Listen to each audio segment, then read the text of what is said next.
Bismillahirrahmanirrahim. Assalamualaikum warahmatullahi wabarakatuh. Semangat semua ya. Gimana kondisinya hari ini? Alhamdulillah sehat. Ada yang sakit? Ada yang sakit kenapa?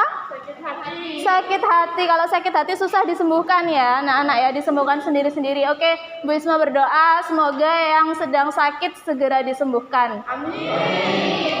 Oke anak-anak, sebelum kita mulai pembelajaran hari ini, Hardianto minta tolong kita berdoa dulu. Dulu, siap. Sebelum pelajaran mulai, bila kita berdoa. Doa dimulai.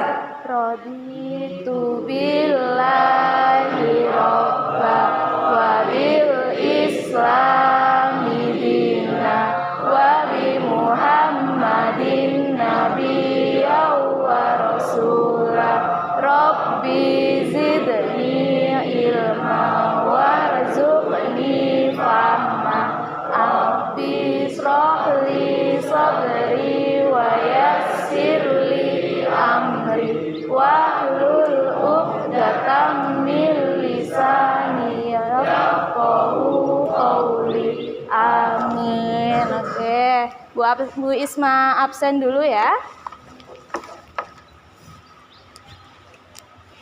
Ahmad Firdaus Alfarisi, Rizky Ferdianto, Ahmad Ubaid, Ahmad Zaini, Ahmad Zuhri, Beni Ahmad Zainul Amin, oke, Dwi Indah, Fendi, Maulana Agung Solihin, Dio Febri, Muhammad Dirga, Muhammad Hardianto, Nesa, Putri, Reski Aditya, Rizky Rian, Robiatul, Siti Maufiratur Rahmah, Sainatus Rizkiyah, Sainullah.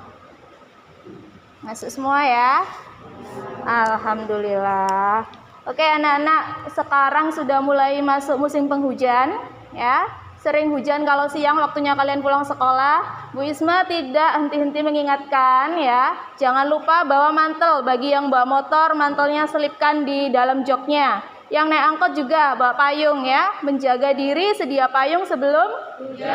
Oke, yang kedua adalah makan teratur ya, cukupi gizi dan nutrisinya, serta minum suplemen atau vitamin ya kalau perlu. Oke anak-anak, minggu kemarin Bu Isma sudah menjelaskan mengenai apa? Persiapan wadah ya. Persiapan wadah. Oke ya. Pada persiapan wadah kemarin Bu Isma menjelaskan bahwa saat kita menyiapkan wadah harus apa? Sesuai dengan apa kemarin? Karakteristik ikannya ya. Oke, sebelum itu Bu Isma pengen tahu dulu apa aja sih wadah yang biasa kita gunakan dalam bidang perikanan? Bak beton, kemudian bak beton, ada bak terpal, ada apa lagi? Bak fiber. Ya, kemudian yang di Kampung Kerapu itu apa? KJA, ada keramba jaring apung. Juga biasanya kalau untuk budidaya udang dalam jumlah massal pakai apa? Depannya SMP Melandingan ada tambak. Ada tambak ya, jadi ada tambak. Jadi sangat bervariasi. Kemudian dari bentuknya sendiri ada yang lingkaran, ada yang nah, itu gunanya untuk apa sih sebetulnya? Kenapa harus lingkaran? Kenapa harus persegi? Kira-kira apa? Biar apa? Biar estetik atau biar apa nih kira-kira nih? Biar apa? Oke, Fendi. Oh, siapa? Indah.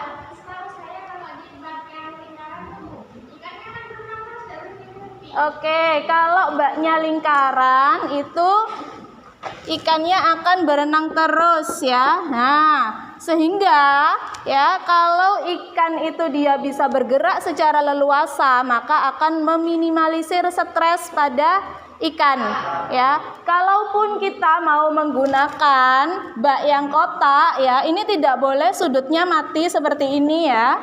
Jadi harus melengkung ya, agar ikannya tidak stres, karena kalau dia berenang kemudian menemukan sudut mati seperti itu, biasanya dia akan rawan stres gitu ya anak-anak.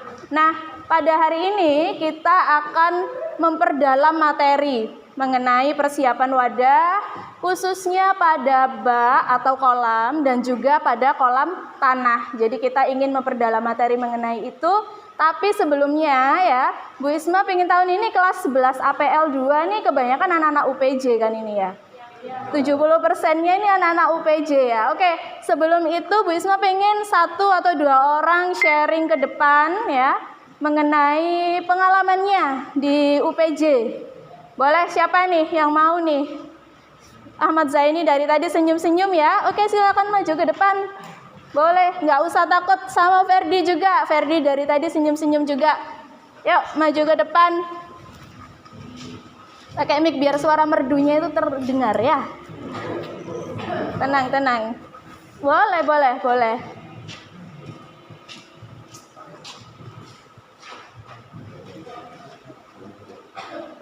Oke, yuk silakan dari Zaini dulu. Mungkin Bu Isma beri pertanyaan yang ini ya, di UPJ sudah berapa lama?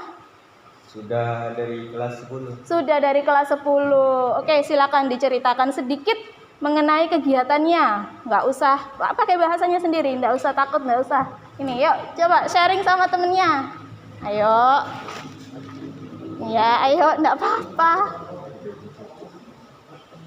Ayo, enggak apa-apa. Yuk, enggak usah takut salah. Yuk. Oke, mungkin gini dah, Bu Isma bantu kasih clue, biasanya di kegiatan UPJ itu ngapain aja?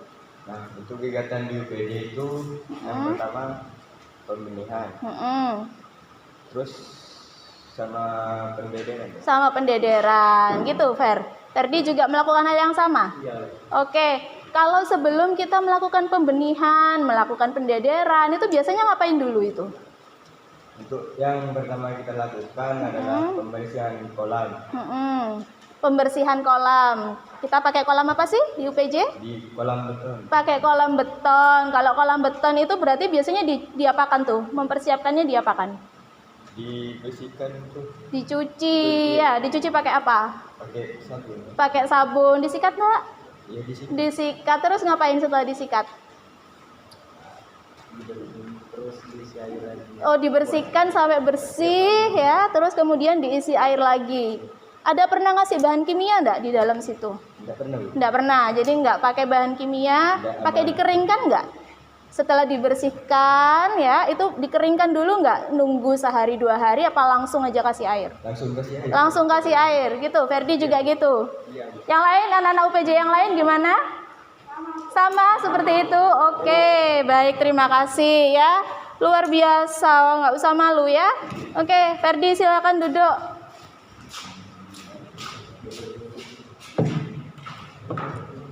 Ya, nah pada hari ini seperti yang Bu Isma sampaikan bahwa kita akan melakukan ya, bukan melakukan sebetulnya, memperdalam materi mengenai tadi persiapan wadah ya.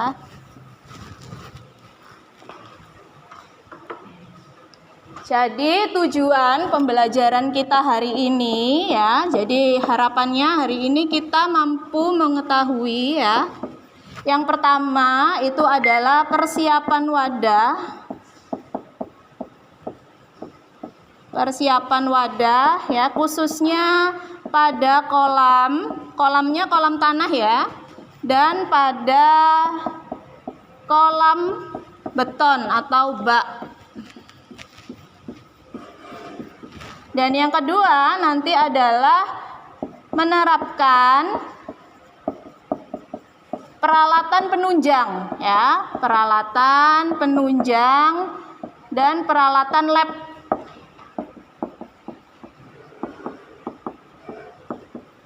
Ya, dalam pendederan, dalam kegiatan pendederan.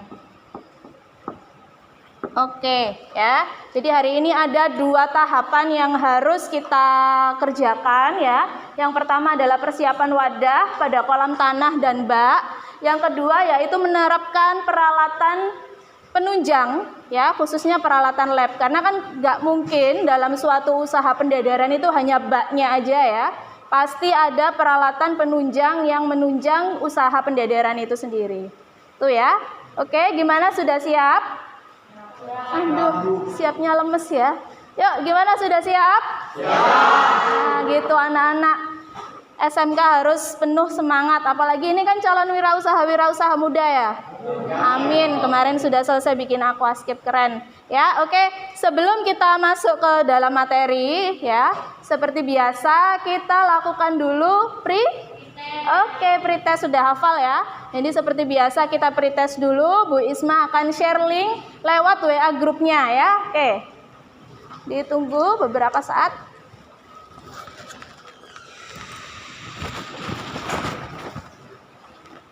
Jam HP buat acting aja.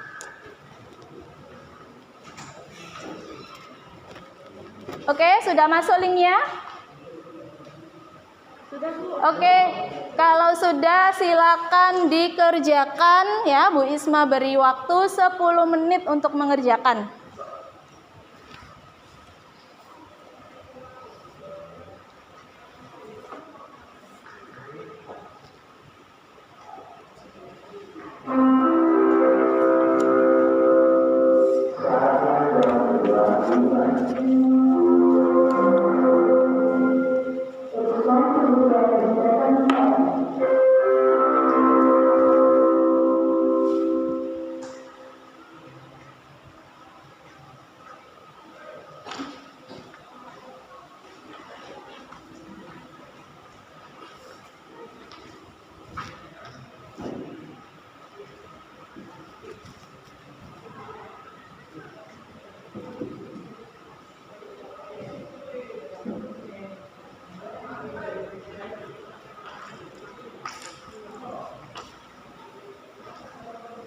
Ayo, kerjakan sendiri. Tidak boleh sharing jawaban. Tidak usah tolak-tolak, percaya diri.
Oke, sudah? Belum ya.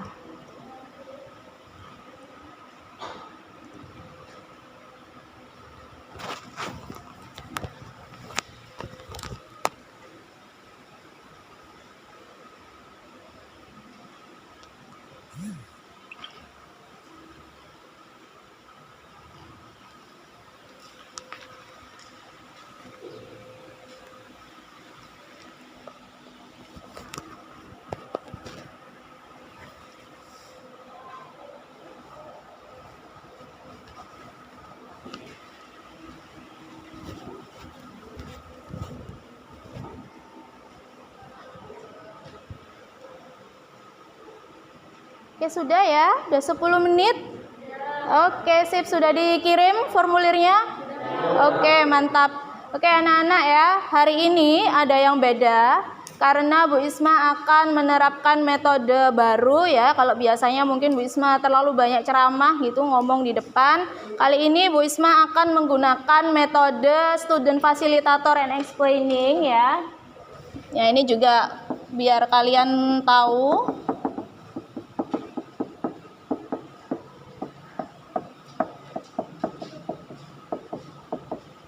Ya.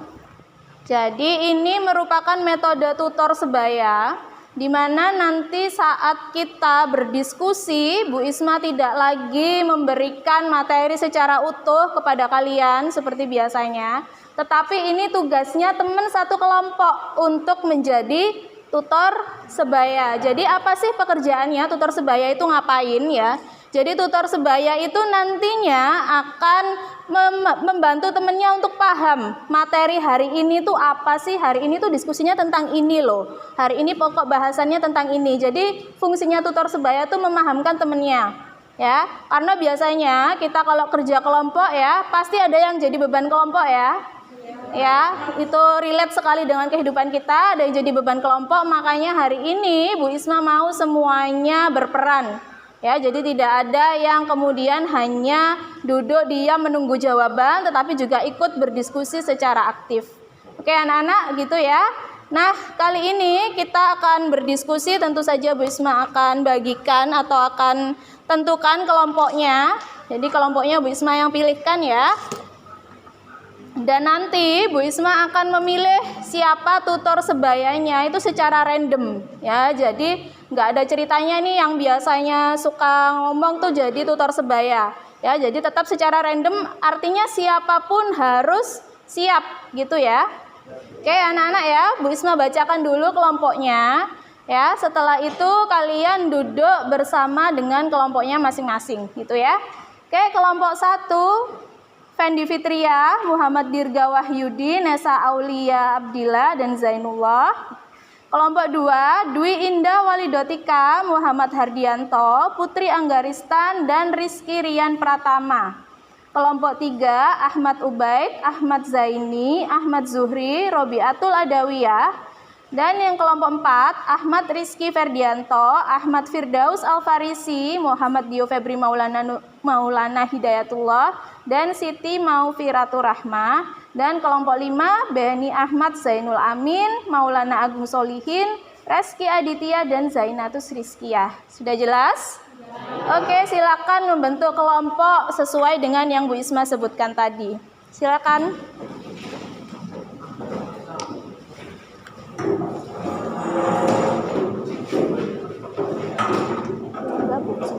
Belum gabung sih.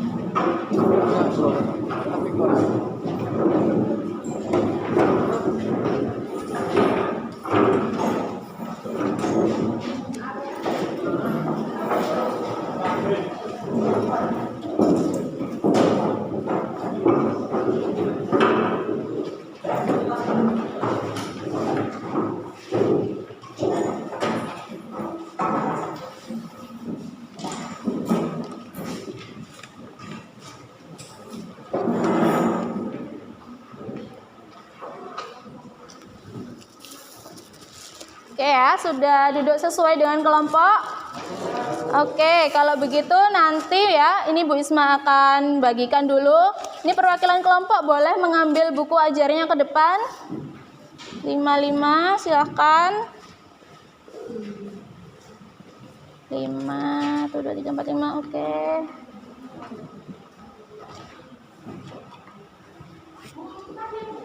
Kenapa?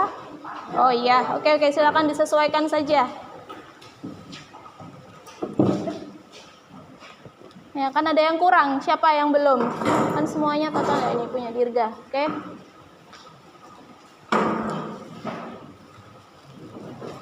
Nah, sebelum Bu Isma tugaskan kalian atau sebelum Bu Isma bagi LKPD-nya ya, silakan Bu Isma pengen kalian melakukan kegiatan literasi, yaitu membaca ya. Jadi silakan dibuka di bab 4, yakni halaman 73, silakan dibuka persiapan wadah.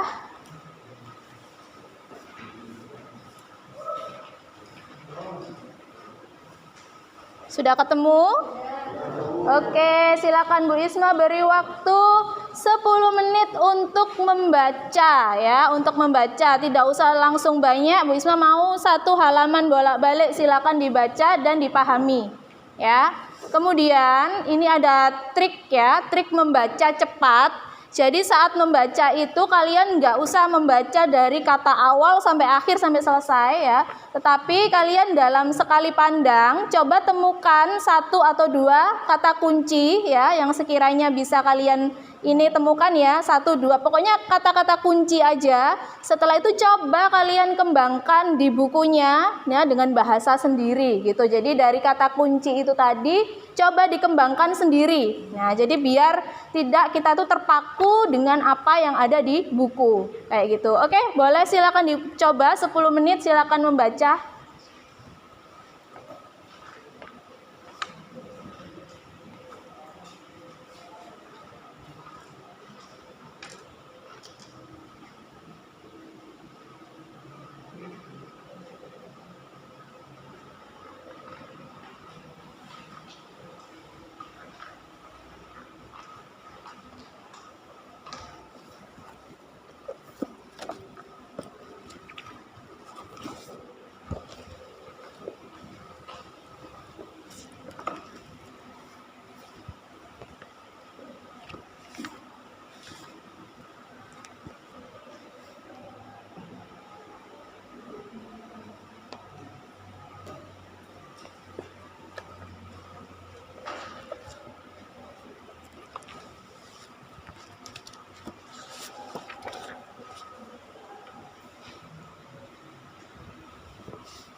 Oke, sudah?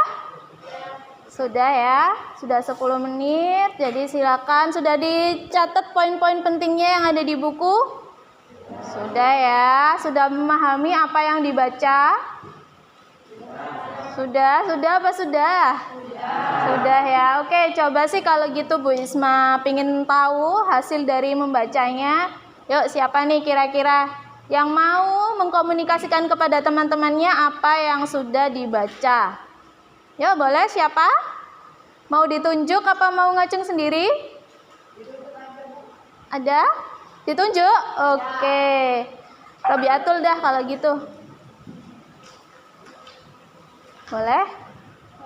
Dirga juga maju, silakan. Ya, apa tadi yang dibaca? Tentang apa? Silakan di. Assalamualaikum warahmatullahi wabarakatuh. Waalaikumsalam warahmatullahi wabarakatuh. Sebelumnya yang saya hormati Bu Isma selaku guru mata pelajaran Madahab ini, dan yang saya hormati teman-teman saya yang saya cintai dan saya banggakan. Nah, di sini saya akan menjelaskan sedikit yang saya ketahui tentang teknik persiapan wadah. Boleh pinjam spidol? Boleh, silakan. Nah, ini mau jadi bu guru ini ya. Oke, silakan diperhatikan teman-temannya. Kalau ada yang bingung boleh ditanyakan. Mungkin mic-nya boleh dititipkan Dirga dulu biar enggak repot.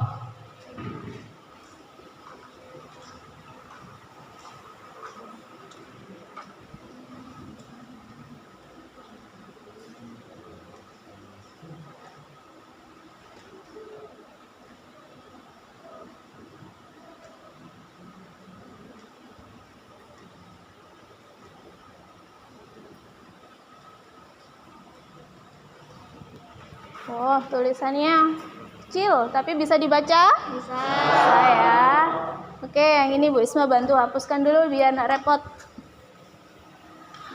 Nah. Ini yang nulis ada Wia, yang jelaskan Dirga apa gimana? Sama-sama? Sama-sama ya. Belum masuk.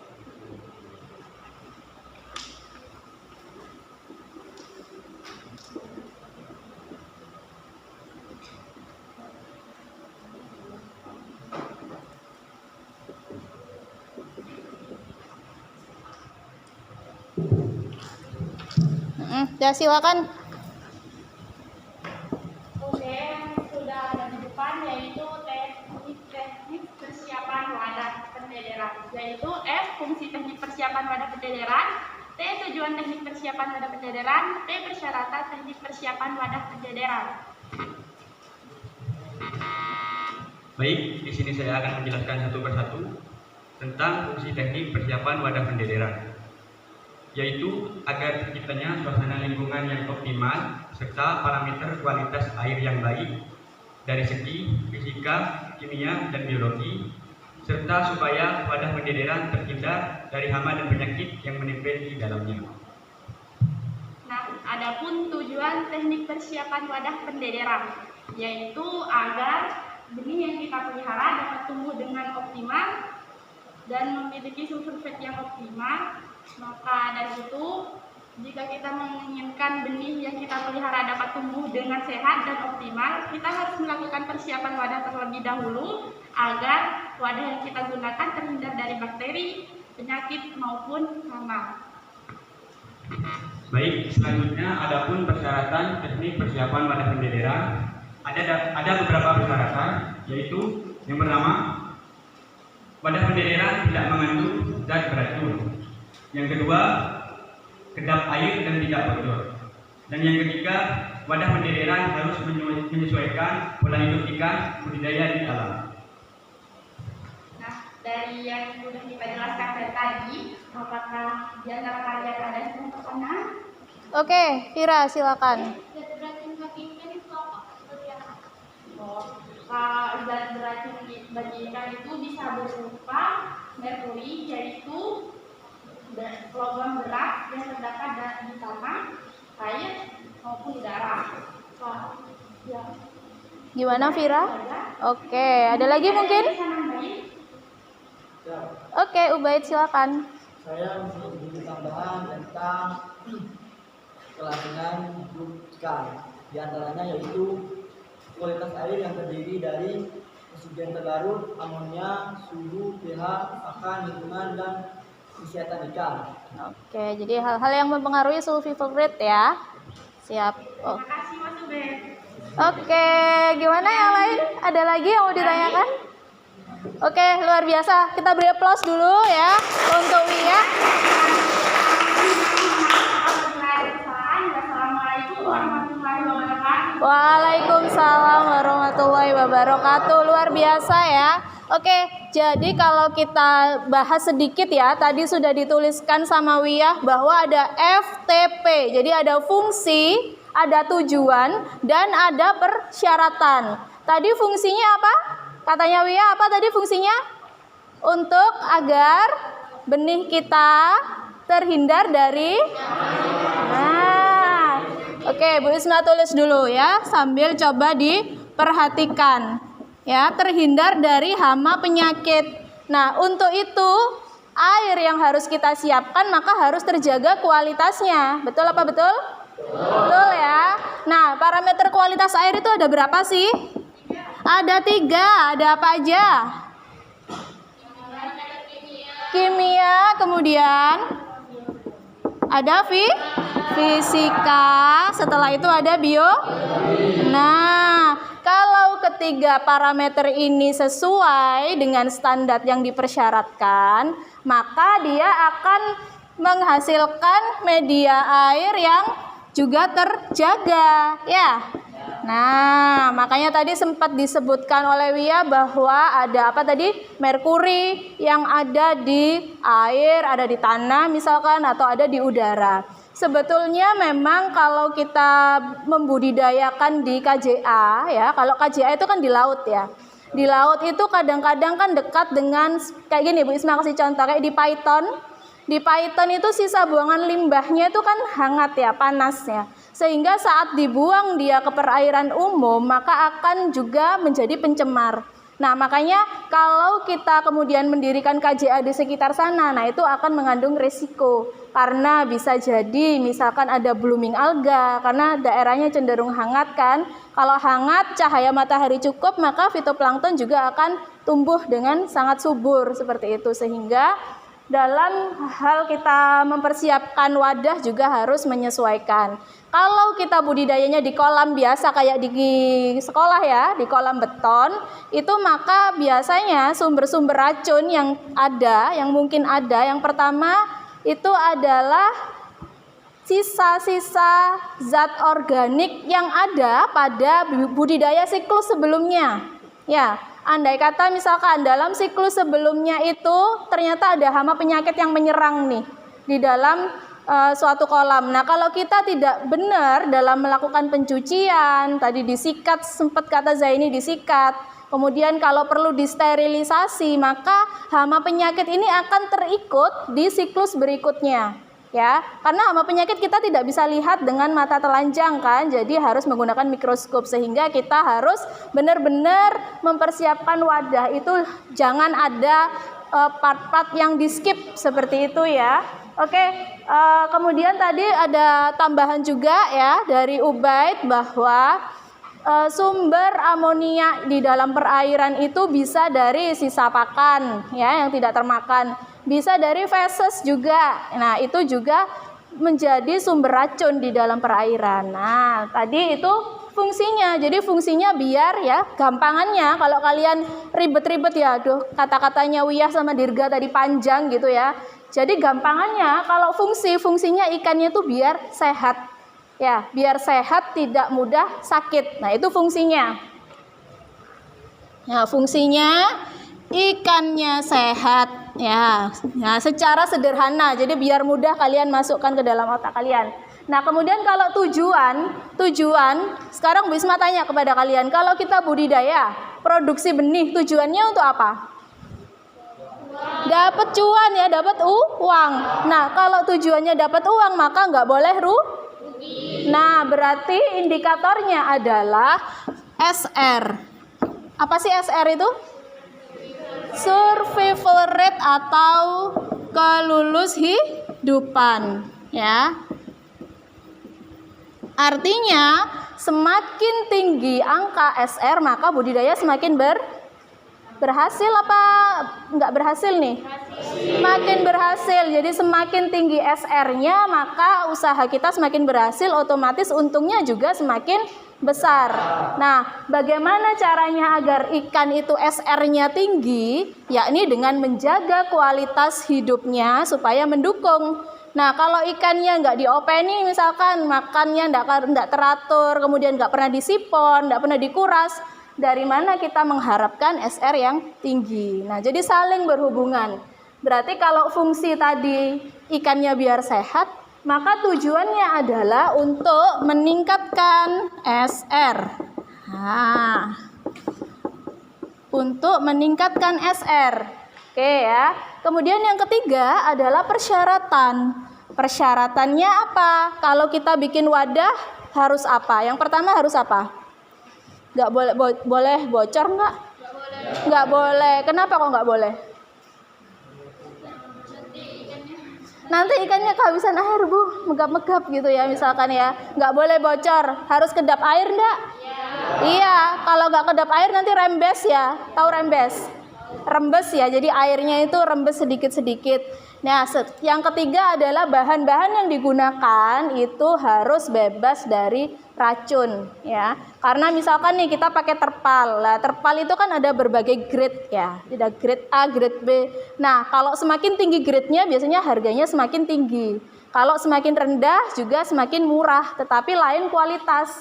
Nah, biasanya dalam penggunaan wadah kita harus juga memperhatikan kualitasnya.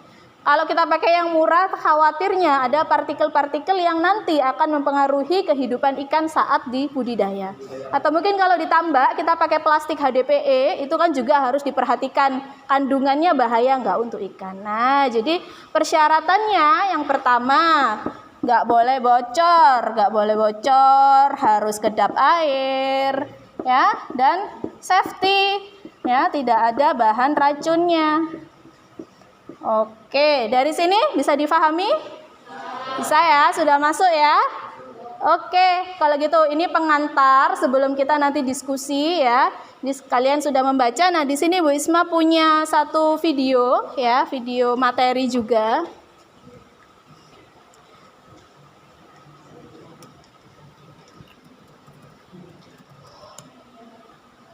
Ya, silakan diperhatikan. Sebetulnya ini sudah ada di YouTube juga, tapi nggak apa-apa.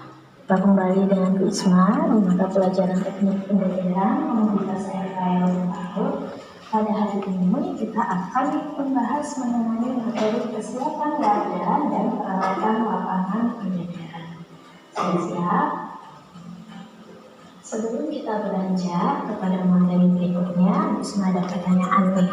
Menurut kalian, apakah ada perbedaan kesiapan pembelajaran pada Oke, ya, jadi sambil dilihat, menurut kalian ada tidak perbedaan antara persiapan di bak dan kolam tanah?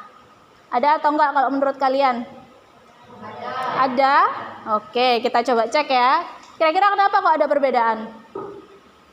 Karena satunya beton, satunya tanah. Berarti pastinya ada perbedaan. beton dan kolam tanah? Coba di pause dulu videonya dan kalian coba jawab ya. Oke, coba cek jawaban kalian ya. Secara umum, budidaya yang dilakukan juga itu lebih terkontrol daripada budidaya atau pembelajaran yang dilakukan di kolam. Kenapa demikian? Karena biasanya saat kita menggunakan bak, maka kita bisa mengontrol kualitas air yang baik, kemudian kita juga bisa mengontrol hama dan penyakit, pertumbuhan serta akar. Nah, pembuatan wadah ini sangat bergantung dengan sifat dan karakteristik jenis ikan. Beberapa benih ikan memiliki sifat misalkan memiliki suhu yang lebih sejuk atau cahaya yang lebih redup dan lain sebagainya. Oleh karena itu, kalian sebagai insan budidaya harus mengetahui karakteristik yang ada pada ikan sebelum menentukan wadah yang nanti akan digunakan dalam budidaya. Nah, pada persiapan pembelajaran yang dilakukan di bak itu Oke ya, jadi tadi kalau kita sempat dengarkan ya bahwa kalau kita mempersiapkan suatu wadah itu harus menyesuaikan dengan karakteristik ikannya ya. Jadi ada ikan-ikan yang memang dia itu membutuhkan cahaya yang redup ya, misalkan seperti kerapu ya, di Blitok banyak sekali hatcher-hatcher ya. Biasanya dominan warnanya itu biru kolamnya. Kenapa kok kayak gitu? Kira-kira? Karena hidupnya di mana sih kerapu itu? Di laut. Nah, di laut juga dia di bagian karang sehingga terbiasa dengan lingkungan yang redup dari cahaya matahari. Nah, sehingga saat kita memutuskan untuk melakukan budidaya, maka kita harus mengadaptasi. Jadi kalau di laut itu modelnya redup seperti itu, maka saat kita bawa ke tempat kita di budidaya juga harus seperti itu. Jadi jangan kemudian kita, ya itu tadi, makanya di awal Bu Isma bilang bahwa menentukan wadah itu bukan karena unsur, aku sukanya bulat, sukanya kotak, tidak ya, bukan karena unsur estetik seperti itu, atau warnanya mau di warna pink, ungu, dan lain sebagainya, tidak, tetapi ada ya alasan-alasan ilmiah yang terkait dengan karakteristik dari ikan itu sendiri. Atau misalkan bandeng ya, bandeng itu ternyata dari penelitian ya, tentu saja warna-warna itu muncul karena ada penelitian. Jadi orang-orang yang lebih ahli, peneliti meneliti ternyata bandeng itu kalau kita baknya warnanya kuning maka akan meningkatkan nafsu makannya. Kenapa? Karena matanya bandeng itu peka terhadap cahaya yang cerah. Nah, sehingga saat cahaya sekitarnya itu cerah, kuning atau oranye, maka dia semangat cari makannya, semangat beraktivitas. Nah, itu jadi ada hal-hal yang mendasari sehingga tidak kemudian kita menyesuaikan dengan keinginan hati ya, tidak seperti itu. Ada beberapa tahapan yang harus kita lakukan. Yang pertama, pemasangan atau instalasi aerasi, kemudian pengeringan, pencucian, kemudian sanitasi, juga tidak lupa harus ada penumpukan. Kita bahas satu persatu ya. Nah, gambar yang ada di hadapan kalian itu adalah gambar instalasi aerasi, juga pemasangan aerasi. Kira-kira tujuannya untuk apa ya? Oke, tujuannya untuk apa instalasi? Pemasangan instalasi itu apa sih? Bulu kutuk yang ada di akuarium? Ya. Nah, untuk apa tujuannya? Untuk menyuplai oksigen ya, karena kalau tidak ada tambahan oksigen maka ikannya akan mati ya. Oke, jadi kenapa instalasi penting? Pertama harus instalasi aerasi dulu. Nah, sekarang kita masuk ke tahapan berikutnya, yakni pengeringan, pencucian, dan sanitasi. Ada beberapa statement yang ada di layar ya. Yang pertama, pengeringan dilakukan. Oke ya, jadi di sini ada 3 statement. Ini ada yes, no ya. Jadi kalian diminta untuk memilih.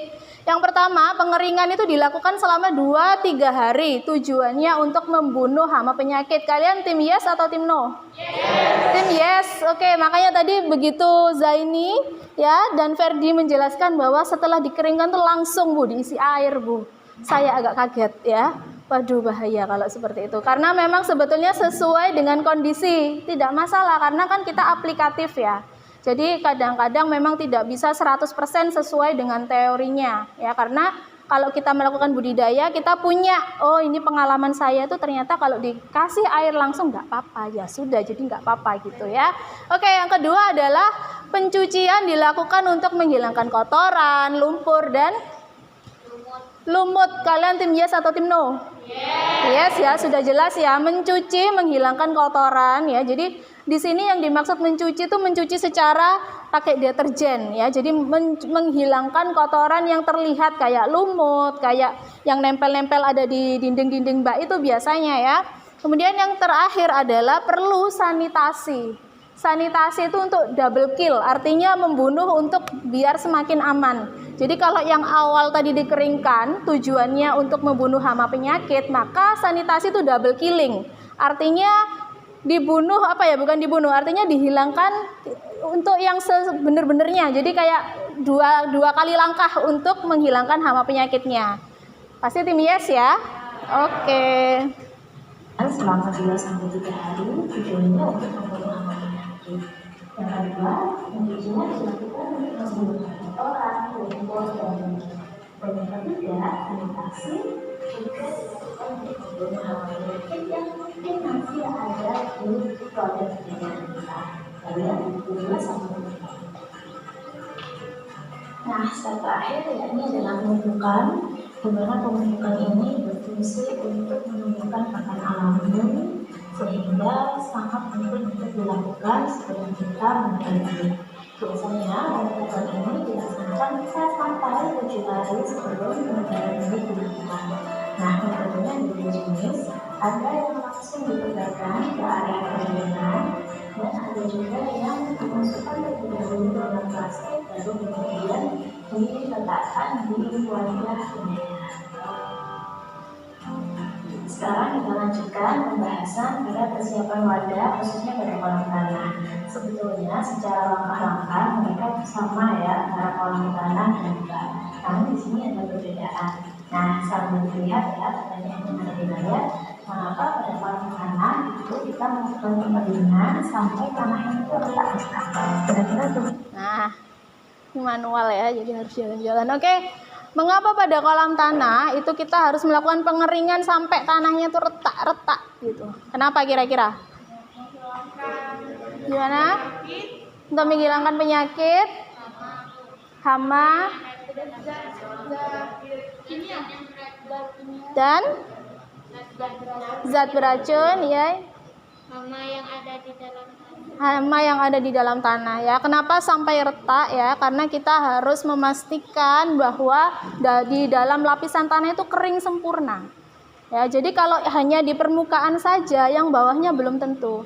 Karena setelah kita melakukan pengeringan, kita melakukan pengolahan tanah, dicangkul.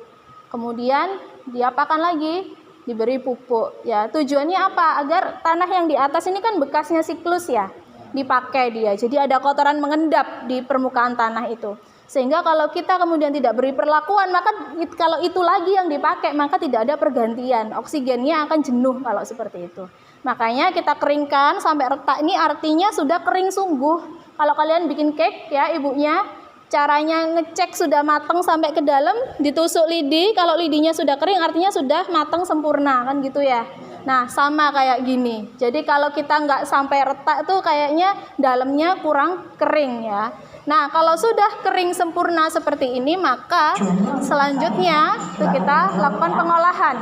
Nah, salah satu yang khas juga dari persiapan wadah khususnya yang dilakukan di kolam tanah adalah melakukan pengolahan tanah dan mencampur dengan tanah.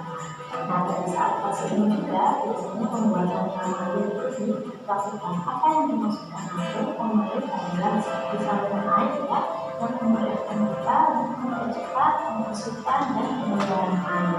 Di samping itu, formalin juga berfungsi untuk mempercepat pemanenan serta menjadi tempat terlindungnya benih dari cahaya matahari. Oke. Nah, pada step yang terakhir yaitu menghubungkan Ya, sampai selesai dulu. langsung memberikan pupuk ke area tanah. Mengapa demikian? Karena pupuk yang diberikan langsung ke area tanah akan menyerap secara sempurna dan harapannya bisa meningkatkan unsur hara yang ada di dalam tanah. Sehingga nanti jika dikombinasikan dengan air, kita akan menciptakan media yang baik untuk mendukung perkembangan tahan alami secara optimal. Jika step demi step persiapan sudah kita lakukan, maka barulah kita siap untuk melakukan pengembalian bibit dan dilanjutkan untuk melaksanakan kegiatan bendera. Baik anak-anak, materi persiapan wadah sudah kita buka sudah di kolam tanah juga sudah. Nah, sekarang giliran kalian untuk berdiskusi mengenai peralatan lapangan dan peralatan bendera yang mendukung usaha bendera. Selamat berdiskusi, semoga apa yang kita pelajari hari ini bermanfaat. Wabillahi taufiq wal hidayah. Wassalamualaikum warahmatullahi wabarakatuh. Oke anak-anak ya, sesuai dengan instruksi yang tadi sudah Bu Isma berikan ya. Jadi akan ada 5 materi yang akan kita bahas pada hari ini ya. Khususnya adalah mengenai peralatan penunjang dan peralatan laboratorium ya. Jadi fokus ke sana karena persiapan wadah sudah tuntas Bu Isma jelaskan. Ada yang mau ditanyakan mungkin dari yang sudah Bu Isma jelaskan tadi? Jelas semua ya? Oke, jadi perbedaannya hanya pada apa tadi? Pemupukan. Ya, kalau di kolam kita punya dua opsi. Bisa langsung ditaruh atau dimasukkan karung dulu. Tujuannya apa dimasukkan karung? Biar enggak kotor ya kolamnya ya, karena kalau pemupukannya itu pakai langsung, kalau kotor juga nanti repot lagi, sehingga bisa kita masukkan ke dalam karung baru dimasukkan ke wadah pendederan. Tapi kalau di kolam tanah itu harus wajib langsung ditaburkan ke tanahnya supaya lebih memperkaya unsur zat hara yang ada di tanah gitu ya. Paling itu perbedaannya sama kemalir. Kemalir tadi apa? Disebutkan Bu Isma? Kemalir saluran yang ada di tambak. Tujuannya untuk apa? Untuk mengalirkan air. Oke. Ya, ini ada LKPD ya, silakan dikerjakan. Nah, di paling depan itu ada angket kepuasan siswa, nanti silakan diisi ya sebagai bahan refleksi pembelajaran kita hari ini. 4 ya.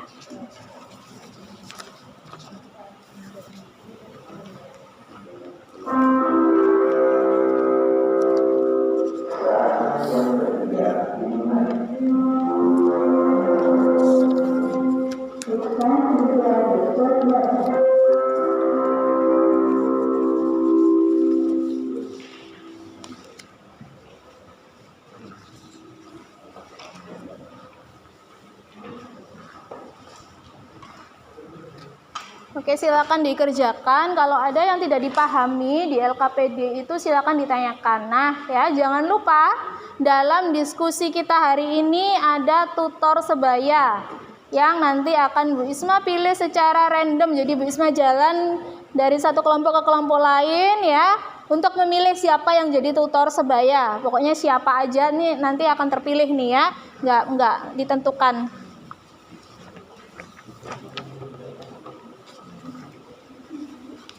Oke, Bu Isma beri waktu karena tidak banyak ya bahan diskusinya. 15 menit cukup? Oke ya, nanti sisa waktunya kita gunakan untuk presentasi. Silakan dikerjakan sambil Bu Isma nanti keliling ke tempat-tempat kalian.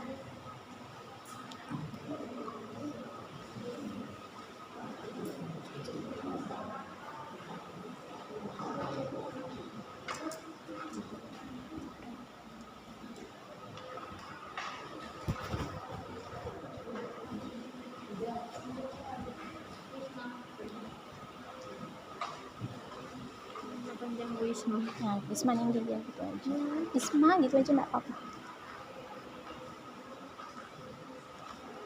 Bu Isma kasih waktu 15 menit, silakan di ini sambil Bu Isma keliling untuk menentukan siapa tutornya.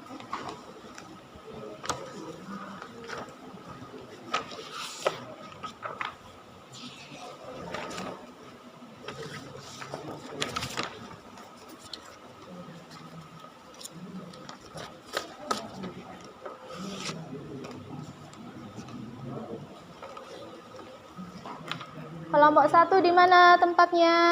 Oke, belakang.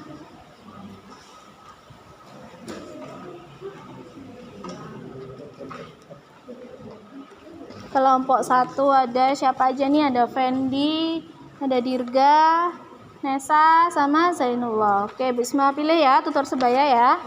Oke, siap tutor sebayanya. Fendi ya? Siap. Oke, yuk silakan apa yang sudah dipahami dari bahan diskusinya. Coba jelaskan ke teman-temannya. Jadi gini, yang saya ketahui mengenai suplai air laut, mengenai unit pembunuhan ikan bandeng, air laut yang bersih untuk pemeliharaan induk ataupun penetasan sangat penting. Jadi agar kebersihan laut dapat terjamin atau terjaga pada saat dibutuhkan, sarana yang dapat diperlukan itu ada 3. Yang pertama bak sedimensi, yang kedua bak filter, yang ketiga bak air laut bersih.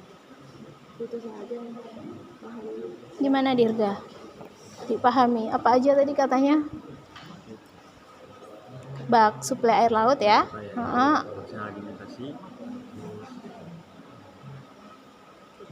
Bag filter. Oke, bag sedimentasi itu untuk apa? Tujuannya untuk menampung ya, menampung air. Nah, kemudian ada bag filter. bag filter untuk memfiltrasi Air asi. memfiltrasi air. Kemudian Asi air ya, Bu? iya, memfiltrasi air kan. Iya. Terus Bag air laut bersih. nah, air laut bersih berarti seperti bak tandon. Iya. Oke, silakan dilanjutkan diskusinya ya. Fendi, dipahamkan teman-temannya saling diskusi yang aktif ya. Ya, Bu. Ya, nanti Bu Isma balik lagi. Harus sudah lancar. Kelompok 2 di manakah Anda? Oh, ya di sini. Ya, kelompok 2 ada di Indah. Indah lupa Bu Isma. Maaf ya. Iya, maaf ya. Hardianto sama Putri sama Rizky. Tutor sebayanya Hardianto ya. Siap? Coba sih Bu Isma pengen dengar. Kelompok 2 yaitu Iya, tentang apa? tentang sistem suplai air tawar. Oke, coba Ya, air tawar. ceritakan ke teman-temannya gimana. Ya, air tawar itu pada unitnya pendidikan digunakan untuk sanitasi peralatan gitu, dan mencampur air laut sehingga menghasilkan air payau. Contohnya, bak pengolahan air tawar terdiri dari bak pengendapan, terus dan bak air tawar bersih. Oke, Rizky Rian paham? Gimana katanya? Katanya air payau bisa menjadi air tawar. Air payau bisa jadi air tawar? Eh, Yakin kamu? Ngelek ya? Oke. Indah gimana Indah? Paham tadi yang dijelaskan Hardianto? Saya pahamnya kalau di bak pengendapan itu fungsinya misalkan air tawarnya itu ya Bu, Mm-mm. ambil dari sumur gitu. Mm-mm. Itu fungsinya bisa kayak apa ya Bu? Airnya itu diendapkan di dalam bak itu, jadi sedimennya itu tidak terbawa gitu. Oh gitu, berarti diendapkan itu biar sedimennya turun ke bawah, biar nanti nggak ikut mengalir ke bak ikan gitu ya, itu atau gimana? Iya benar. Gitu, kayak gitu. Gimana Putri memahami apa yang dijelaskan Hardianto? Paham? Ah,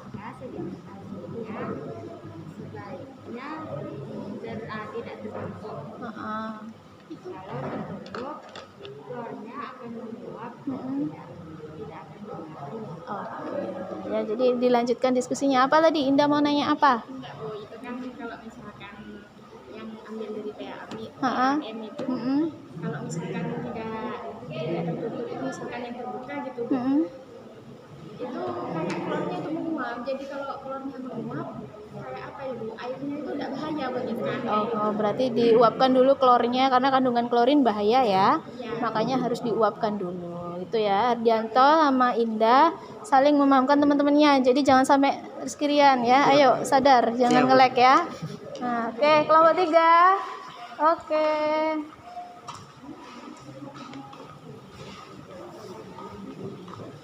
Gimana? Ada kesulitan? Alhamdulillah nggak ada. Alhamdulillah nggak ada. Oke, tentang apa kelompok 3? Suplai udara. Ya, kelompok 3 ada Ubaid, ada Zaini, ada Zuhri, sama Robiato Adawiyah. Boleh coba Ahmad Zuhri coba dijelaskan sama temennya, coba apa yang sudah diketahui. Jadi gini, Iya. sistem suplai udara itu sebuah sarana yang penting dalam kegiatan pemilihan benteng. Oke, terus. Oh, kayak yang misalnya dalam bak pemijahan, Mm-mm. bak penetasan, pemeliharaan nenek, pemeliharaan rotifera maupun artemia, atau buat pakan alami nenek tuh. Buat pakan alami ya. Apa sih sistem drainase itu? Kalau untuk unit pemilihan benteng paling sedikit 3 unit. 3 unit. Untuk apa? Berarti drainase itu untuk apa sebetulnya? Sistem pembuangan, buang kotoran atau sisa limbah. Oke, gimana Ubaid? Memahami apa yang dijelaskan teman-teman? Jangan senyum-senyum aja. Ya? Nah, paham? Paham ya, sungguh ya. Nanti pokoknya Bu Isma tunjuk dah salah satu presentasi ke depan ya. Kelompok 3 juga maju aja ya. Nanti boleh siapa aja. Yuk dilanjutkan diskusinya. Kelompok 4 di manakah Anda? Oke, di sini. Oke, kelompok 4 ada Rizky Ferdianto, Firdaus Alfarisi, Dio sama Siti Maufiratur Rahman. tutor sebaya nih Bu Isma pengen Vira dah Vira. Oke, coba jelaskan ke teman-temannya. Ayo guys. Diskusi tentang pompa air tawar. Oke. Ini masih Bu Firas, Faris, Riz.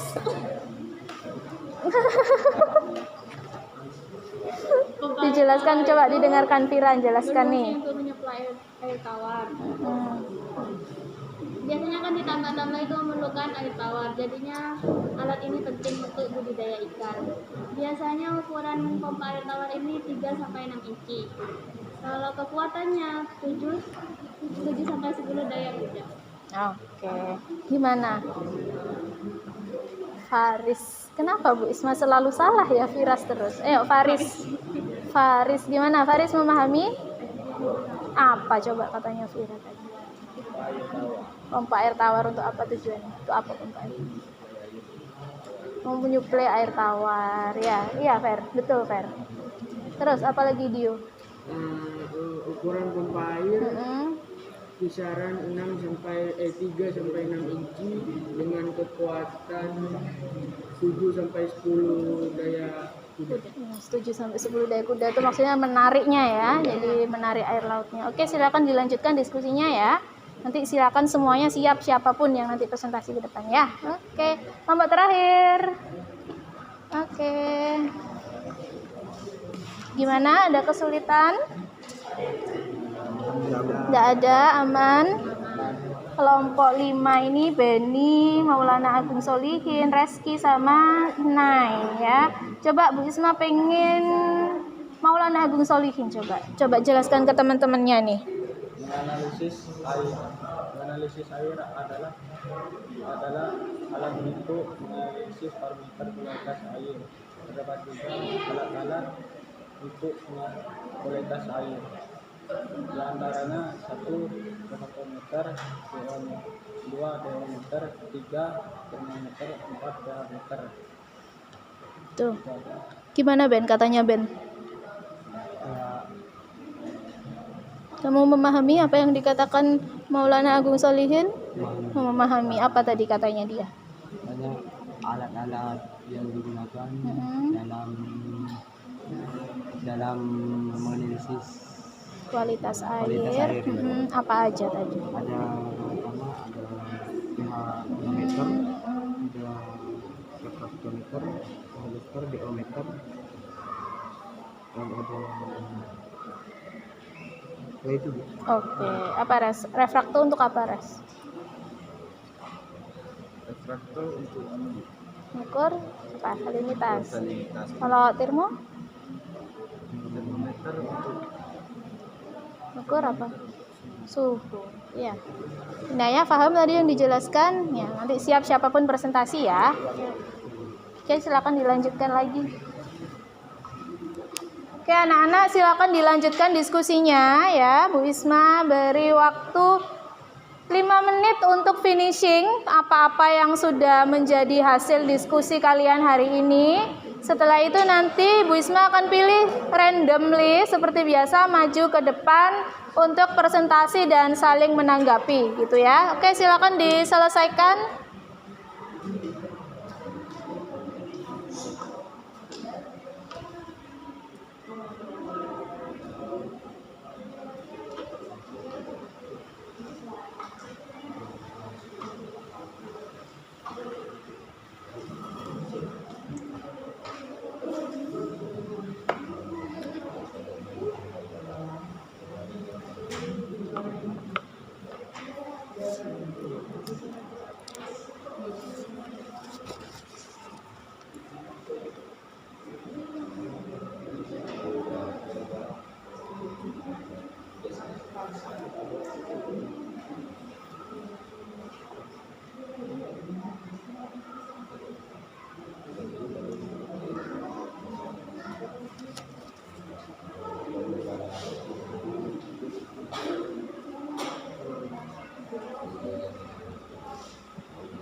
Bertanya, ya presentasi itu 1 orang yang maju. 1 orang. Terus Nanti maju semua. Maju semua. saya sama jawabannya itu gimana pas 1 orang? boleh iya nanti maju semua aja nggak apa-apa 5 orang. Nanti kan misalkan pertanyaan kan di kelompok 1 misalkan. Nah nanti boleh ada siapapun bahwa boleh saling membantu. Ya, tapi yang jelaskan 1 orang.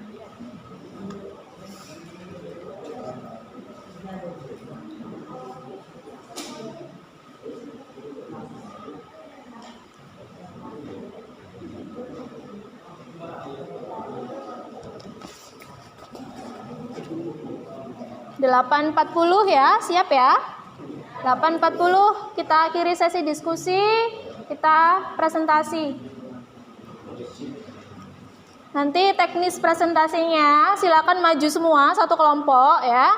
Jadi maju semua, nanti Bu Isma pilih 1 yang presentasi, yang 4 membantu menjawab jika ada pertanyaan.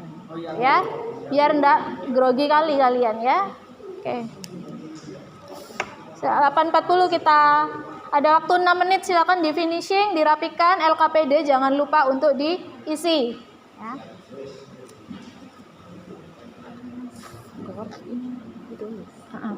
Ini boleh terserah, enggak usah ini, maksudnya enggak usah, enggak enak, enggak apa, objektif aja ya.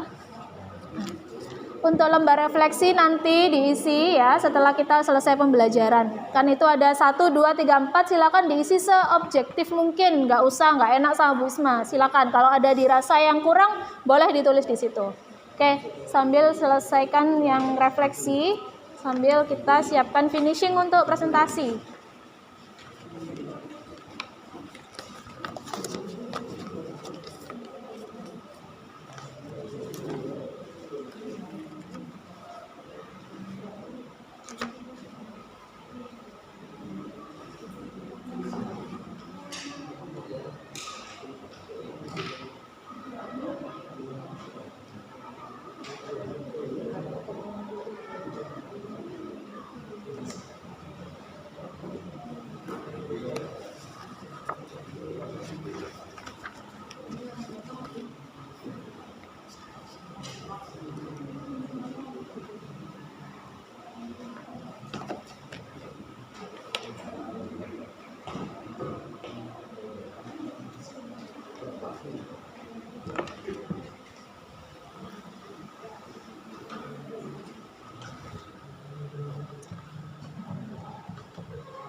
Oke, sudah?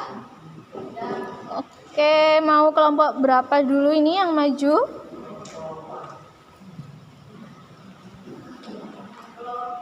Ada yang sudah siap mungkin?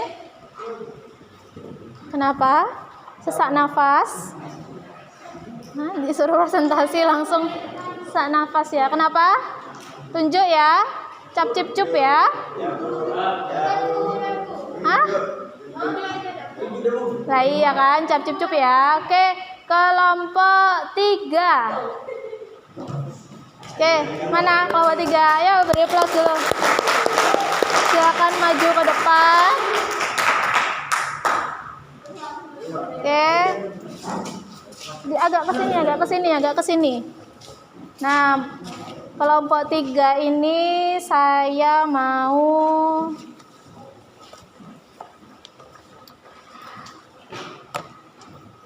siapa ya enaknya ya? Kenapa kok resah semua wajahnya, kenapa? Ya, tenang ya. Tenang. Saya mau Zaini aja dah. Saya mau Zaini. Hah? Iya, UPJ. Pakai mic biar suara merdunya terdengar. Cek. Tenang ya. Oke, boleh. Assalamualaikum warahmatullahi wabarakatuh. Waalaikumsalam warahmatullahi wabarakatuh. Saya dari kelompok 3 disuruh Isma untuk menjelaskan Disuruh. Oke. yang sudah saya diskusi sama kelompok saya. Oke, silakan. Temanya tentang apa temanya? Untuk tema yaitu drainase dan supply udara. Drainase dan suplai udara ya. Oke, yuk mulai. Nah, ada yang tahu drainase? Jujur banget. Dan ada pembuangan massa air secara alami atau buatan.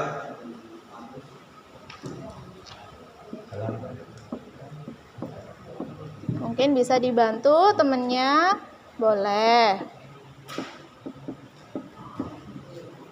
Drainase adalah pembuangan massa air secara alami atau buatan dari permukaan atau kolam budidaya. Oke. Terus mungkin ada tambahannya.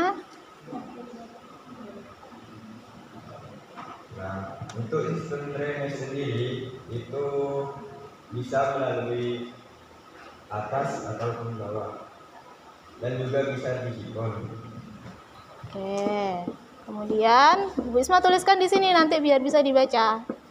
Apalagi mungkin keterangan tambahannya berkenaan dengan drainase. Kalau suplai udara gimana? Ya. Jadi gini, Ya. sistem suplai udara itu sebuah sarana yang penting dalam kegiatan pembenihan bandeng. Misalnya nih ya, dalam bak pemijahan, bak penetasan, pemeliharaan nener, pemeliharaan lagivera maupun artemia untuk pakan alami nener. Kalau untuk unit pembenihan bandeng paling sedikit 3 set sistem suplai udara, yaitu 1 untuk digunakan, 2 untuk cadangan. Oke. Yang dua orang bagian menjawab ya. Ya, wajahnya nggak usah resah, santai ya. Santai ya. Ya udah kita diskusi kayak biasanya ya. Oke, ada yang mau ditanyakan? Jadi kelompok 3 ini membahas mengenai sistem drainase dan suplai udara ya. Drainase itu tadi disampaikan Zaini, fungsinya adalah untuk mengeluarkan air ya, mengeluarkan air, sisa limbah atau kotoran gitu ya. Zaini gitu ya. Kemudian kalau suplai udara itu untuk mendukung kehidupan di wadah. Sebetulnya suplai udara itu kita biasa bilang aerasi ya. Aerasi sebagai suplai oksigen. Oke, ada yang mau ditanyakan mungkin? Hah? Jangan nggak ada.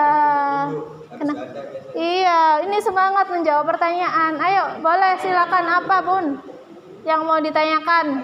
Kalau nggak ada yang tanya, Bu Isma yang nanya, ya. Gitu.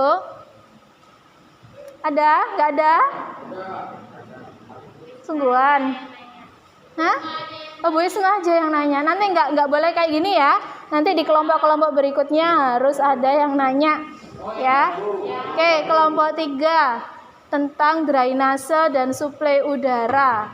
Kira-kira menurut kelompok 3, kalau drainasenya itu ada mengalami kerusakan, apa ya kira-kira dampaknya yang terjadi? Ayo Ubaid, kenapa? Ayo santai, dijawab aja. Silakan, ayo enggak usah takut salah, kan ada Bu Isma menjelaskan nanti. Yuk, ayo ya bisik-bisik tetangga dulu. Sudah? Dampaknya kualitas air menurun. Kualitas air menurun, terus kalau sudah kualitas air menurun terus kenapa? Otomatis ikannya stres. Ikannya stres. Kalau ikannya stres, kenapa? Mengalami kematian. Mengalami kematian, ya. Nggak usah takut, bener itu sudah. Ada lagi mungkin dampaknya yang terjadi kalau sistem drainase tidak dipersiapkan secara matang. Duh, senyumannya ya mengandung unsur jawaban ya. Oke. Hah? Gimana? Ayo, nggak usah takut salah. Ayo, tenang. Apa? Zuhri, agak ke sini mungkin Le. Agak ke sini, agak ke depan sini. Apa kira-kira dampaknya kalau kita itu drainasenya tidak disiapkan secara matang? Kenapa?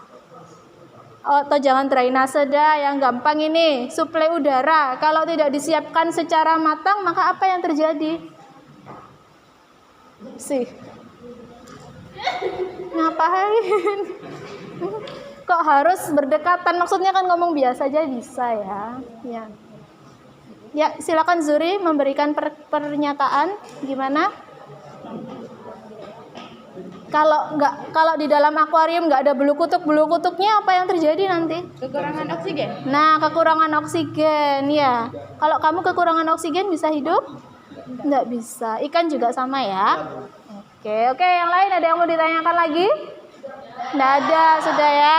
Oke, jadi di kelompok 3 drainase dan suplai udara ya harus disiapkan secara sungguh-sungguh, secara matang karena drainase kaitannya dengan pengeluaran air ya. Sistem takut kayaknya mic-nya sama siapa ini? Taruh sini biar nggak repot. Ya. Jadi sistem drainase itu kaitannya dengan pengeluaran dan pemasukan air sehingga harus kita siapkan matang. Kalau suplai udara sudah pasti karena setiap makhluk hidup butuh oksigen, maka harus ada suplai oksigen di perairan.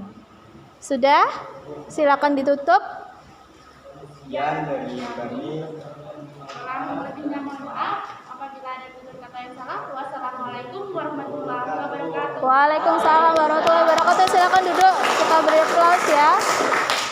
Oke, kelompok berikutnya, kelompok 4. Oke, silakan.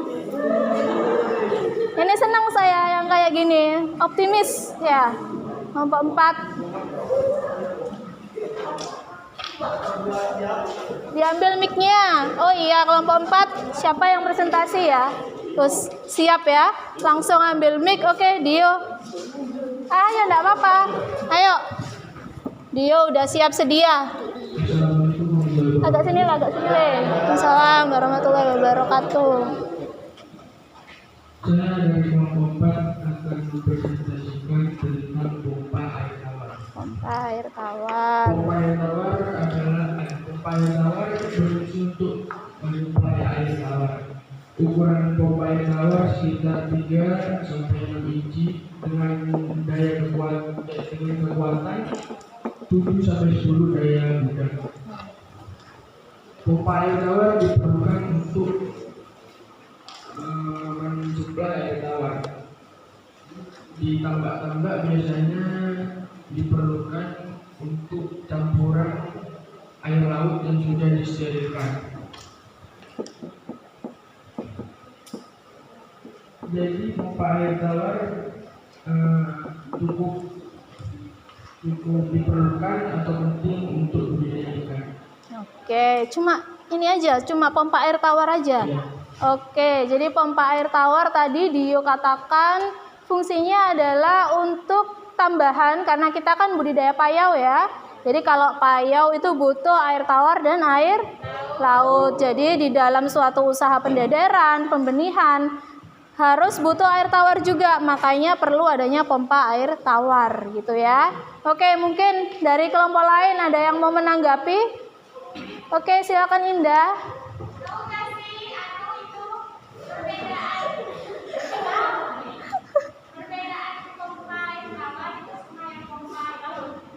Oke, perbedaannya pompa air tawar dan pompa air laut tuh apa sih? Tahu nggak sih apa bedanya? Harus heboh ya. Agak sini apa ya? Enggak sini. Nggak masuk. Masuk sini. Nggak masuk. Berapa menit? Masuk lewat sini. Banyak yang salah. Yuk silakan berkata-kata. Faris.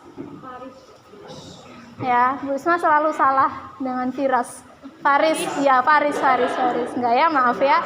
Yuk. Pompa air tawar adalah pompa yang berfungsi mensirkulasi air tawar dari motor ke kanal untuk diteruskan ke motor. Bukan. Oke, nanti dibantu. Yuk, terus kalau pompa air laut? Pompa air laut adalah pompa yang berfungsi untuk memasukkan air laut ke dalam kanal untuk dialirkan kembali ke laut. Oke, mungkin ada yang mau ditanggapi dari kelompoknya ini. Siapa yang mau nambahkan? Nggak ada? Aman? Gimana Anda? Sudah cukup memahami jawaban yang diberikan? Indah senyum ya. Senyumnya membawa iya apa enggak ini? Hah? Oke. Ada lagi mungkin yang mau ditanyakan? Oke. Putri ya. Kenapa gimana? Ukurannya. Tahu nggak kalian ukurannya berapa? Ya. Baik, kalau pompa air tawar ukurannya 3 sampai 6 inci. Terus kalau pompa air laut 4 sampai 8 inci. Oke ya, itu sebetulnya memang ada secara teori memang ditentukan, tetapi kembali lagi saat kita sudah di lapang maka semua sesuai dengan kebutuhan kita ya. Tidak bisa kemudian saklek dengan teori ya. Tetapi range-nya, jadi kan tadi 3 sampai 6 ya. 3 sampai 6 inci, artinya range-nya antara 3 sampai 6 inci. Jika kemudian kebutuhan kita lebih dari itu atau kurang dari itu, silakan menyesuaikan ya, sesuai dengan kebutuhan kita. Oke, jadi kelompok 4 membahas khusus pompa air tawar yang fungsinya untuk menarik air tawar ya. Sebagai apa? Sebagai campuran air laut supaya airnya jadi payau ya, sehingga cocok untuk membudidayakan atau mendederkan komoditas kita, contohnya kerapu mungkin atau udang faname. Oke, ada lagi yang mau ditanyakan? Tidak ada? Aman? Semua paham? Nanti post test ini pertanyaannya loh ya. Nggak sungguhan? Oke, kalau gitu silakan ditutup. Baik, terima kasih. Mohon maaf jika ada kesalahan. Assalamualaikum warahmatullahi wabarakatuh. Waalaikumsalam warahmatullahi wabarakatuh. Kita berikan aplaus.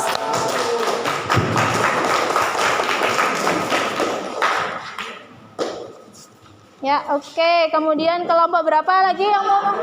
Hah? Kelompok 2. Oke, kelompok 2 siap. Silakan maju ke depan. Ayolah, ayo. Semangat.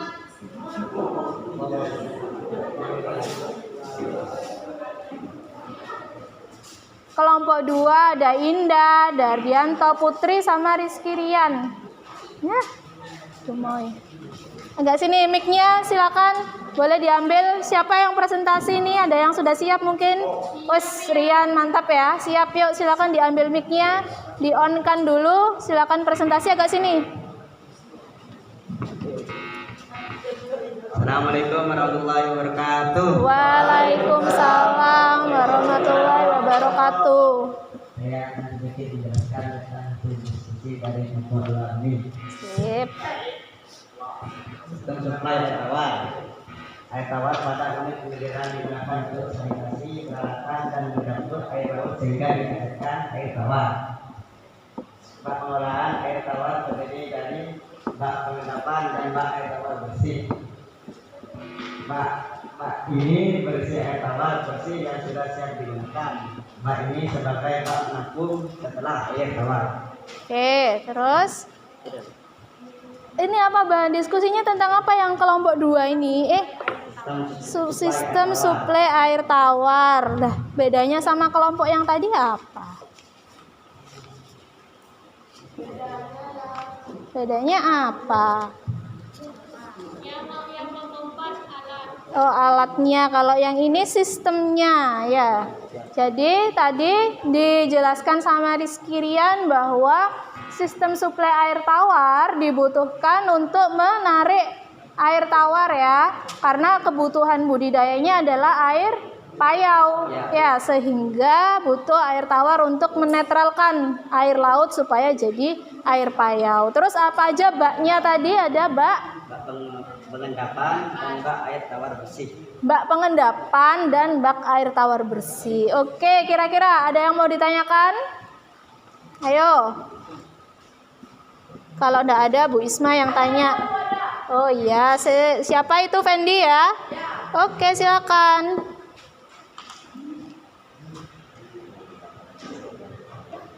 Apa, Fen? Oke. Gimana, Dirga? Oh, fungsinya bak pengendapan itu untuk apa? Jadi fungsi di bak pengendapan itu kalau misalkan air tawarnya ngambil dari air sumur gitu misalkan ya. Jadi airnya tuh bisa diendapkan di dalam bak itu. Jadi sedimennya itu tidak terbawa. Oke, mungkin ada tambahan dari Putri mungkin. Dan kalau dari PAM, maka sedimentasinya sebaliknya tidak terbuka. Maka klornya akan menguap dan tidak akan berbahaya. Sudah. Oke, ini mengganggu ya suaranya. Oke, jadi tadi fungsinya bak pengendapan itu adalah untuk istilahnya kayak apa ya? Bak pengendapan itu transfusi sementara. Jadi kita endapkan dulu. Jadi kita ambilkan nih ya air dari laut ya. Diambil kemudian diendapkan di wadah. Tujuannya apa? Agar kotorannya mengendap. Namanya saja bak pengendapan ya. Kotorannya mengendap sehingga nanti air yang kita gunakan adalah air yang di bagian atasnya yang dialirkan gitu ya. Sehingga apa? Sudah bebas dari cemaran, dari endapan juga. Oke, ada yang lain mungkin? Fendi gimana? Sudah jelas? Jelas. Oke. Kalau sudah cuma ini aja suplai air tawar ya. Oke, kalau gitu silakan ditutup. Oke, sekian dari presentasi kami. Kalau ada yang salah maaf ya. Assalamualaikum warahmatullahi wabarakatuh. Waalaikumsalam warahmatullahi wabarakatuh. Mana aplausnya ini? Oke. Yuk kelompok berapa selanjutnya? Oke. Kelompok 1 dulu, 1.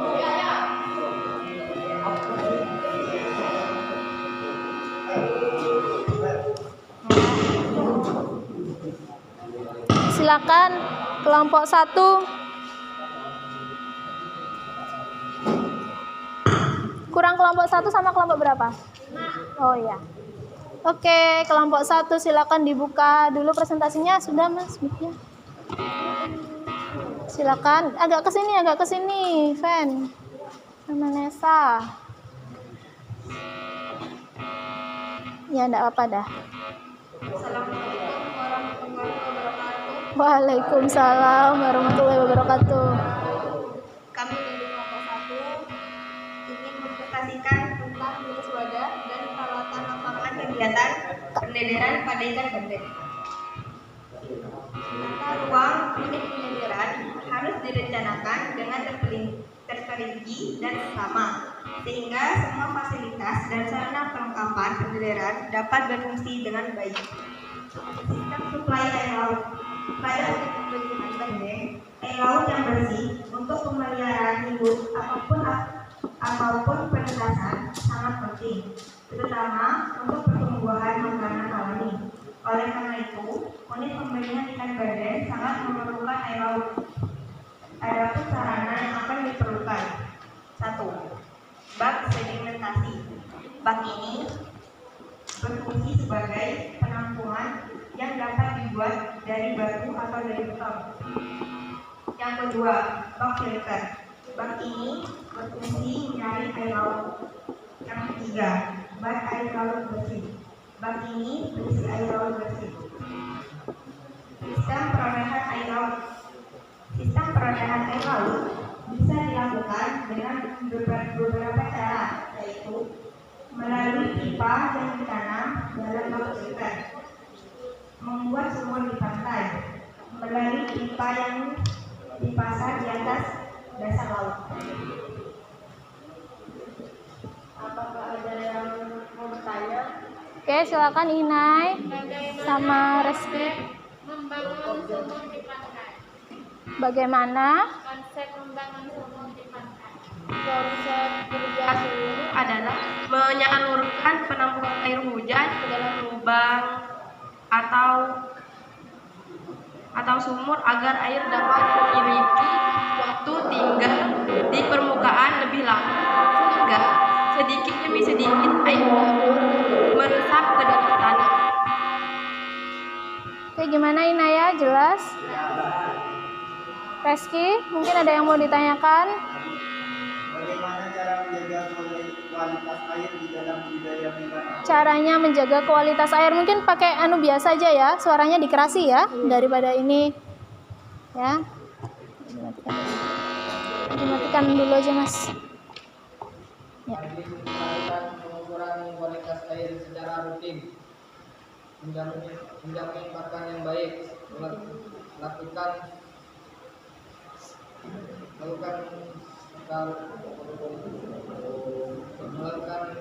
manipulasi air secara rutin, melakukan aplikasi probiotik, menerapkan sistem aerasi. Gimana Res? Jelas? Oke, sudah ada lagi yang mau ditanyakan? Ya, jadi kelompok 1 itu membahas mengenai suplai air laut ya. Jadi saat kita membutuhkan air laut itu ada 3 bak yang harus disiapkan. Ada bak sedimen, kemudian ada bak filter dan bak penyimpanan air laut bersih. Ya, jadi bak sedimen itu fungsinya untuk menampung air laut yang sudah disedot ke darat. Setelah itu difiltrasi, artinya diendapkan terlebih dahulu, baru dia disalurkan ke bak yang penampungan air laut bersih, gitu ya. Kemudian tadi ada perolehan air laut, jadi ada menggunakan pipa, ya, yang ditanam di laut dan dengan kedalaman tertentu bisa juga yang ada di daratan, ya. Jadi di daratan dikasih pipa seperti itu. Oke, sudah, silakan ditutup. Sekian dari presentasi kami. Bila ada kata-kata, mohon maaf. Wassalamualaikum warahmatullahi wabarakatuh. Waalaikumsalam warahmatullahi wabarakatuh. Oke, terakhir yuk.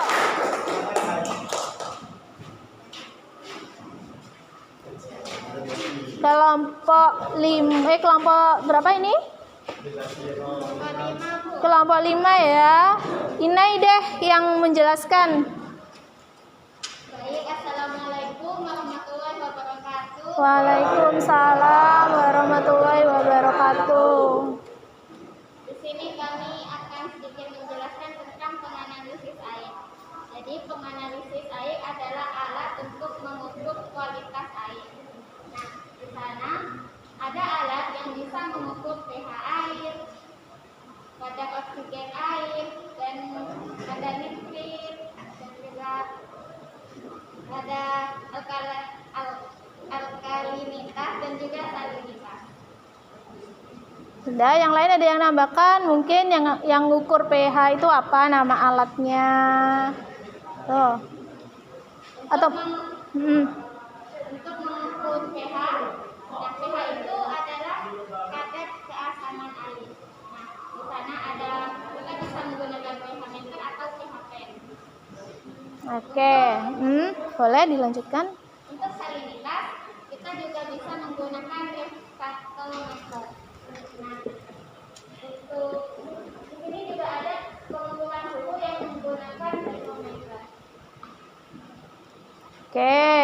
jadi kelompok 5 menjelaskan mengenai peralatan laboratorium yang digunakan untuk mengukur kualitas air, gitu ya. Ada pH, ada DO, ada apa lagi, nitrat tadi ya, macam-macam. Kira-kira ada yang mau ditanyakan? Oke, Faris. Nah, nggak salah Bu Isma. Oke, Faris silakan. Apakah probiotik baik untuk kualitas airnya? Agak melenceng sedikit tapi nggak apa-apa ya. Bisa menjawab. Oke, siapa yang mau? Benny? Ya, silakan. Ya, sangat baik ya, karena dengan adanya probiotik akan mengoptimalkan kualitas air dalam budidaya. Ada apa? Sudah? Kenapa marah? Oh enggak. Oh, takutnya marah, Bu. Ya, oke. Kalau gitu sudah nggak ada lagi yang ditanyakan. Probiotik bagus ya, karena probiotik itu mengandung bakteri hidup yang membantu penguraian zat organik yang ada di dalam perairan. Silakan ditutup. Baik, sekian dari presentasi kami. Kurang lebihnya mohon maaf. Assalamualaikum warahmatullahi wabarakatuh. Waalaikumsalam. Oke, silakan duduk, beri aplaus dulu. Oke, anak-anak ya, didengarkan dulu Bu Isma sebentar sebelum kita menyelesaikan kegiatan pembelajaran hari ini ya. Apa saja yang kita dapatkan dari hasil diskusi ya. Jadi peralatan penunjang itu ada apa aja tadi? Pertama ada suplai air laut dan perolehan air laut. Nah, suplai air laut butuh 3 bak. Bak apa aja? Bak sedimen, bak filter, bak untuk air laut. Fungsi-fungsinya sudah tahu? Sudah tahu. Kemudian ada perolehan air laut pakai apa? Yang diarahkan ke laut? Pakai pipa ya. Oke, kemudian ada suplai air tawar. Pakai apa? Pakai sumur, pompa air tawar ya. Kemudian air laut juga pakai pompa air laut. Nah, fungsinya untuk apa? Kok ada air tawar, ada air laut?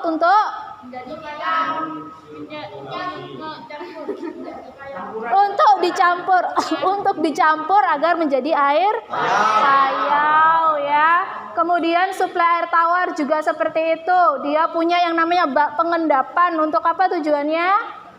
Mengendapkan kotoran. Dan yang terakhir adalah peralatan laboratorium. Apa aja tadi? Ada termometer, ada pH. Termometer untuk ukur apa? Suhu. pH untuk ukur pH ya, atau kadar asam ya. Kalau kadar garam itu apa? Bukan teropong bintang ya. Refraktometer untuk mengontrol salinitas. Oke. Dari kesemuanya hari ini ada yang mau ditanyakan dari materi diskusi kita hari ini? Sudah paham semua? Kalau mau istirahat selalu gembira ya. Oke, anak-anak, sebelum mengakhiri kita lakukan post test dulu ya. Silakan dibuka linknya, Bu Isma share di HP-nya. Waktunya 10 menit dari sekarang.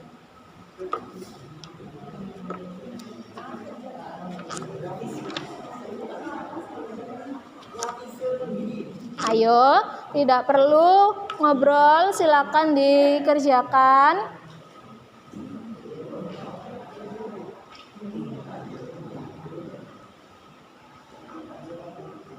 Silakan dikerjakan ya, jangan membuka tab lain ya. 10 menit. Pinjamkan HP-mu buat dipegang ya, dipegang Faris.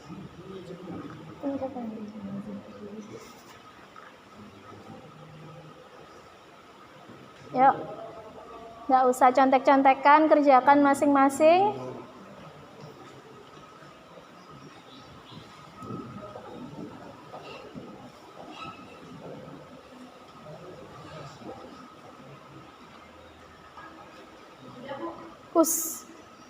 Siapa sudah selesai tuh?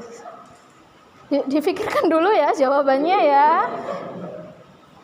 Jangan langsung menjawab dengan keinginan hati, dipikirkan pelan-pelan ya.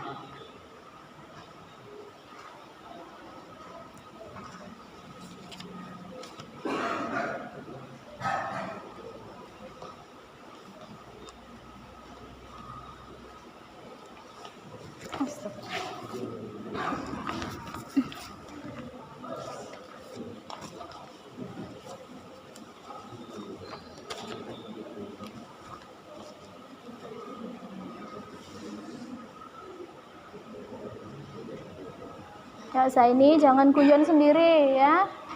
Senyum-senyum.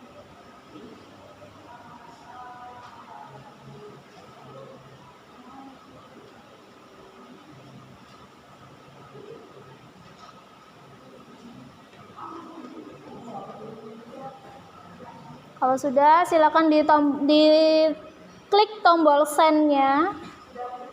Sudah ya. Kita nanti akan lihat berapa hasilnya minggu depan ya. Oke anak-anak, sudah semua? Ada yang belum? Sudah? Oke.